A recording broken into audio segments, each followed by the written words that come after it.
Hi, good afternoon. Nandito ako sa mall ngayon. Kapresko ng hangin. Tingnan nyo, ang sarap ng hangin. Yan, dito magandang spend ang 2 days na pagmumuni para sa Lenten season. So, habang bising, nagwe-welding ang aking asawa doon. Pasyalan ko muna ang aking mga halaman.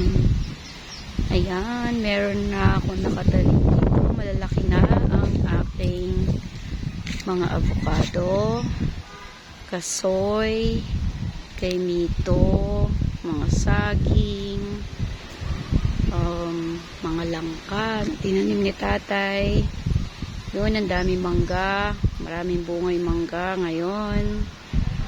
Yan, and iba pa. Okay, medyo malinis ngayon sa mula kasi minemaintain ito ni mama. Dito siya nag-i-stay. Okay, at naglilinis din. So ito po ay nasa tabi ng ilog. Ang ilog ng Pampanga. Yan, merong mga guava. May mga avocado. So, sa sobrang init, yung iba dito ay natuyo na. Pero may nag-survive pa rin. Yan, itong siniguelas. Pinutol ko lang ang sanga. Tumubo. Yan guys, dito po, meron pong isang malaking mangga na tumubo sa gitna ng kawayan.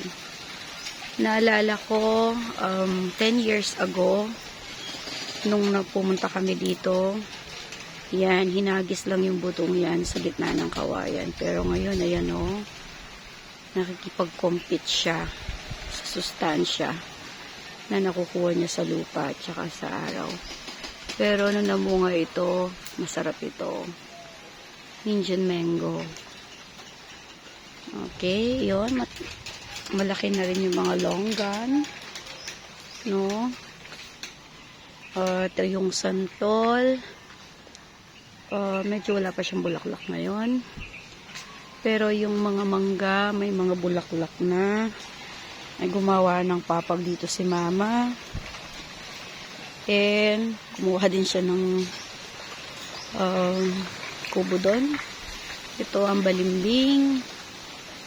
Exotic fruit ito na mini-maintain namin. At ayaw namin ito mawala. Kasi konti na lang yung mga nakatanim na to. And ayun, meron akong ni-expect na senyorita na saging.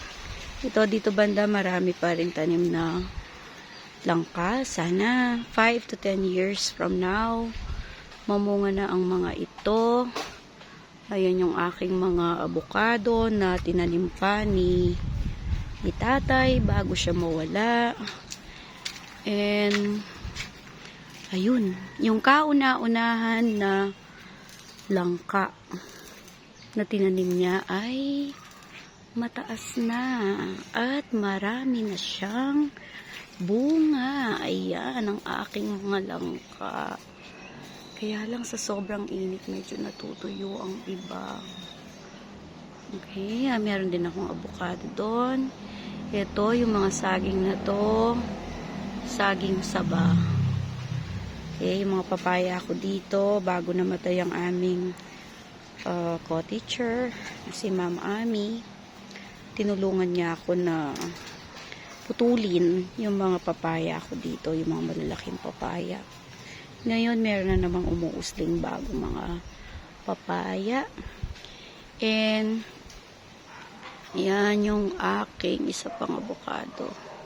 So, maraming tanim na avocado. Galing ito dun sa makapunong avocado na nandun sa malapit sa kubo.